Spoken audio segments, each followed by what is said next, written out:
Okay, dito naman tayo sa kanto ng Azuela Club. Magandang lahat, isang magandang araw sa inyo lahat mga ka-viewers ko. Ito, nandito tayo. Ayan na po, natura na po nila itong harapan ng GP Laurel. Ayan, medyo may konti ng development dito. May Caltex. Makikita natin mga viewers ko. Ayan.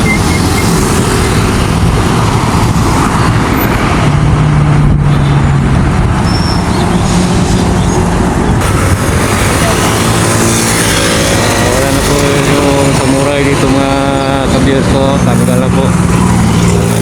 Makikita ko sa inyo mga ka-viewers ko. Yan po ang alternative na daanan. Yan po, approach po yan papuntang Samal. Yung galing sa Samal yan, dito bababa dito sa ito, punta lang tawid dito sa may Caltex. Yan po mga ka-viewers ko. Dito po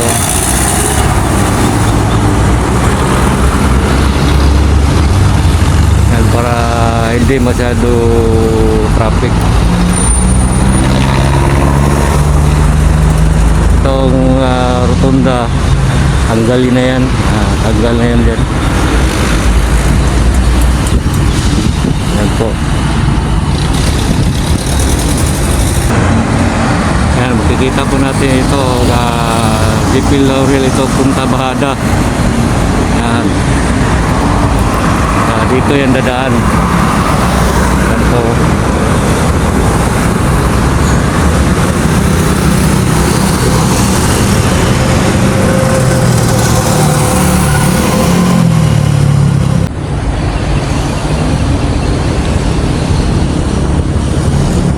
Yan po mga ka-viewers ko, pasok tayo dito. Ayan, may butas na sila sa drainage system nila. Ayan. Ito po mga ka-viewers ko. Ayan na po yung bakto mga ka-viewers ko. Ayan, hukay na naman yung bakto.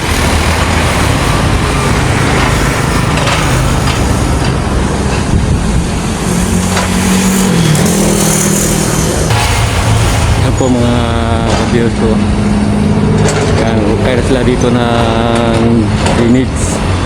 Kasi ito yung landing baga approach yan, street yan doon sa may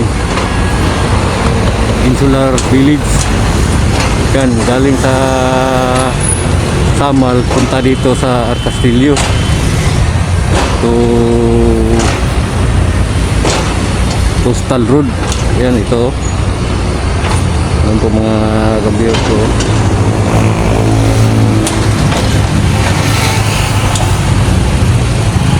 Ito yung para hindi mag-traffic ba. Ito yung alternative na daanan. Okay, punta tayo sa ibang area.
Okay, nandito naman tayo sa Davao Beach Club. kuha naman tayo ng panibagong update sa ginagawang tulay, ongoing Davao Samal Bridge Mega Project. So nandito tayo ngayon mga ka-viewers. Yan po, parang mag-install na yata siguro sila ng panibagong tower crane kasi nakakot na nila itong crane, no? Yung boom ng tower crane, no? Ayan po.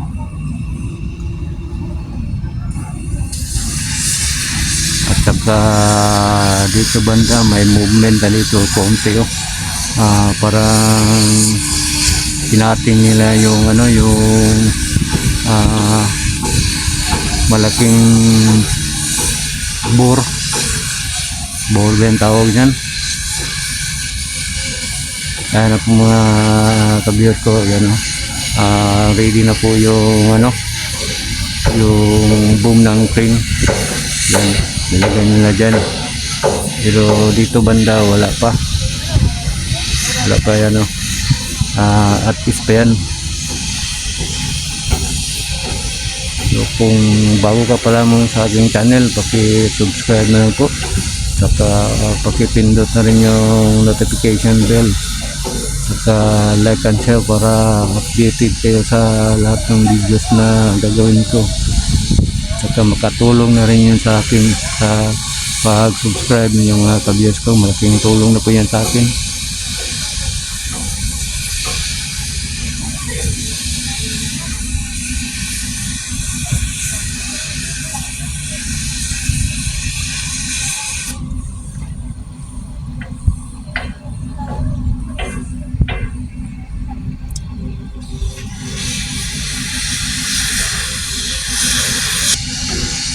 Ayan po mga ka-viewers ko, lagyan nila ng yung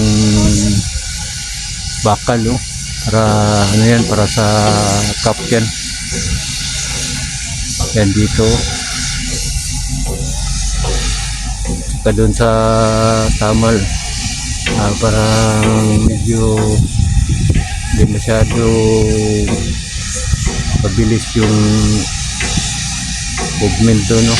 Pero at least meron silang development doon sa may samal. Ayan po, yan, welding nila yung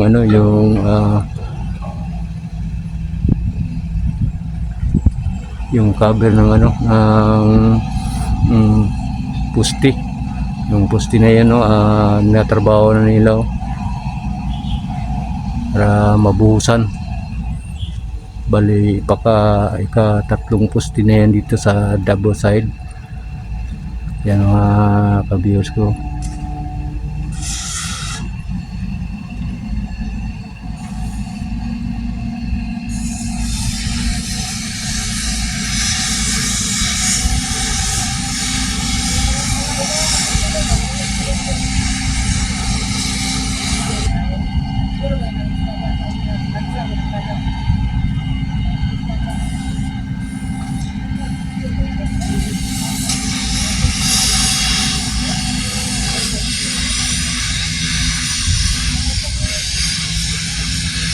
Yan, may nagtatrabaho na dyan, tinating na yung malaking buro pang pusti yan.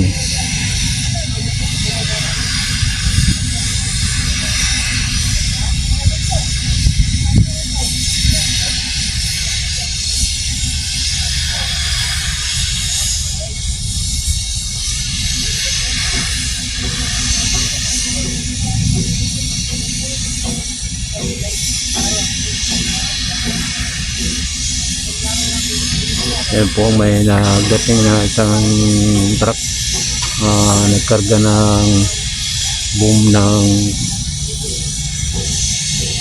tower crane.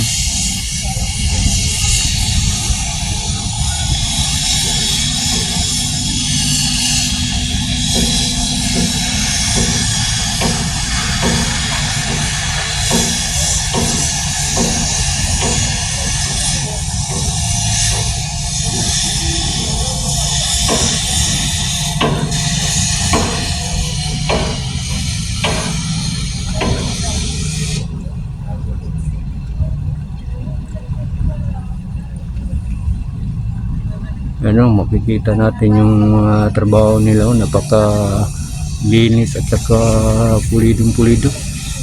Maganda yung preparasyon nila. Itik talaga kasi may ano pa sila, may hagdanan, ano, ganda ng preparation ng mga poste nila mga ka-viewers ko. Kikita natin, no?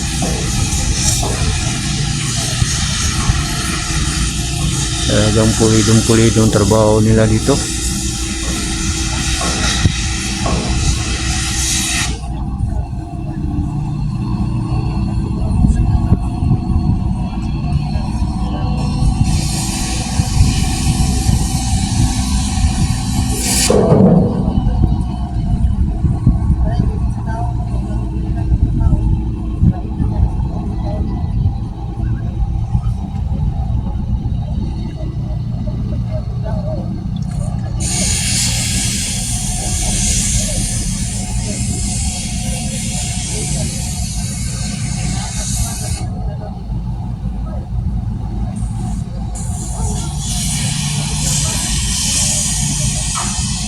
Yan po, kita natin yung truck, papunta na sa dulo. Yan.